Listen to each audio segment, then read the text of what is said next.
Ini yang terbaru nih. Ya, saya akan udah disebar kok di media sosial. Ini ada yang namanya perusahaan PT Virtue Dragon Nickel Industri. Ini adanya di Kecamatan Morosi, Kabupaten Konawe, Sulawesi Tenggara. Di mana satu, ya, tidak ada upah lembur. Jam kerjanya melebihi daripada 40 jam seminggu. Lebih daripada itu, melebihi jam kerja. Kebebasan berserikat tidak ada. Seluruh ribuan tambak udang ikan sekitar perusahaan mati. CSR tidak ada untuk lingkungan. 8 orang tenaga kerja Indonesia, 30-nya, jadi 8 banding 30 nih. 8 orang tenaga kerja lokal Indonesia, 30-nya orang Cina, tenaga kerja asal Cina. Bahasanya bahasa Cina. Setiap hari orang Indonesia, pekerja Indonesia diajarin bahasa Cina. Terbalik. Ini bener serius, nggak dibayar. Ada saksinya masih hidup, datang kok ke kantor kami, datang. Jadi mereka diajarin setiap hari kursus bahasa Cina. Jadi kita, orang kita, Indonesia yang harus bisa bahasa Cina. Kan ngaco, bukannya orang dia. Lalu ada yang lebih parah nih. Saya ingin menggugah perasaan Anda sebagai rakyat Indonesia. Saya nggak rasis ya, tapi ini fakta terjadi. Anak-anak kami, anak-anak Indonesia yang kerja di sana, tugasnya itu mesin. Dia bagian mesin. Ingat, sarjana S1 bagian mesin. Dia ditempatkan bagian mesin, tapi dia dapat 2 pekerjaan.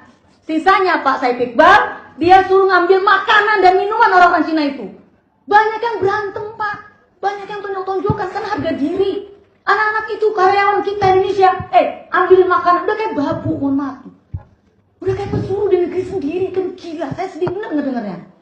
Akhirnya mereka pada keluar, pada berantem, dipecat, nggak boleh sholat Jumat. Apa-apaan kayak gini? Pertanyaan kami adalah, pertanyaan saya, buat apa investasi? Ngapain ada investasi kalau kayak gini? Udah harga diri anak-anak kita ini diinjak-injak, harga diri bangsa ini diinjak, ngapain? Kita menjual harga diri kita hanya untuk investasi. Buat apa? Buat apa? Ini kerja untuk siapa pemerintah negeri ini? Pertanyaan besar saya. Saya ingin membangkitkan semangat nasionalisme kawan-kawan. Ini hati-hati kawan-kawan, saya bukan memprovokasi. Tapi cepat atau lambat kalau kita diam saja, untungnya ada KSPI. Satu-satunya ya, saya ingatkan. Coba ditanya kemana-mana. Satu-satunya Konfederasi Serikat Pekerja Indonesia atau KSPI yang konsen terhadap ini. Mereka semua tidak peduli. Padahal ada sebuah bahaya. Satu, nih hati-hati, bahaya ideologi. Kita kan udah beda, kita Pancasila. 2, bahaya yang namanya keamanan negara. Disinyalir, diduga mereka mantan napi, mereka mantan tentara. Karena memang betul, di sana 50% tentara Cina itu dikurangi. Sisanya diberikan pekerjaan salah satunya ke Indonesia. Anda bisa bayangin suatu saat dikasih senjata? Bisa loh kita dihajar. Kamu bisa apa? Cuma bisa berdoa Tuhan kepada Tuhan.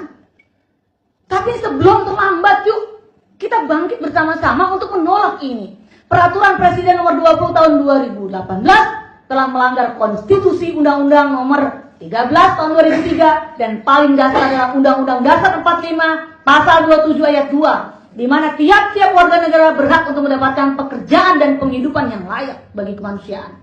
Pembukaan Undang-Undang Dasar sangat jelas bahwa negara wajib melindungi seluruh tumpah darah. Ini perlindungannya di mana? Saya mau tanya. Anak-anak kita menangis karena tidak bisa sekolah, karena biaya sekolah tinggi.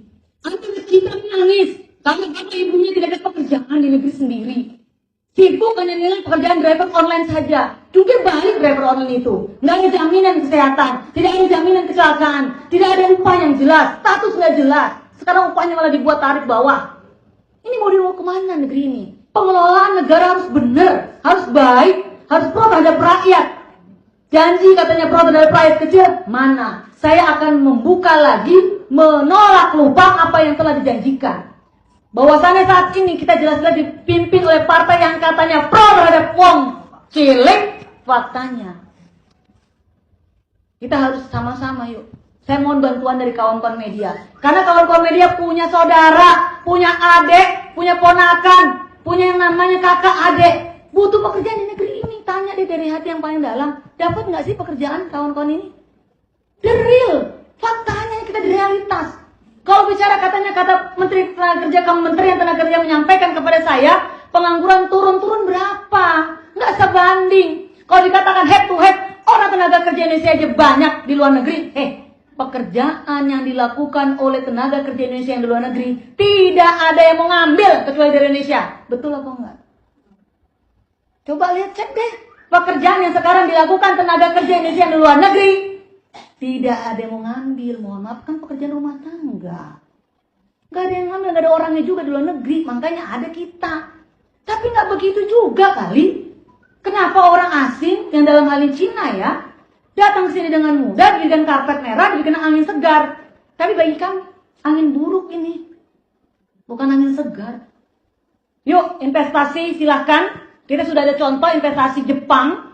Ini sangat strict banget, patuh terhadap peraturan undang-undang tenaga kerja, patuh terhadap peraturan negeri ini. Toh tidak ada pekerja Jepang yang kasar, yang tukang elas, yang supir, yang mandor, yang security, yang catering, tidak ada dari Jepang. Mana? Saya mau tanya, ada nggak sih orang Jepang yang nyupir di pabriknya itu gantiin pekerjaan kasar kita? Nggak ada. Hanya ada di sini nih. Salah satu contoh, Virtual Dragon Nickel Industri ini.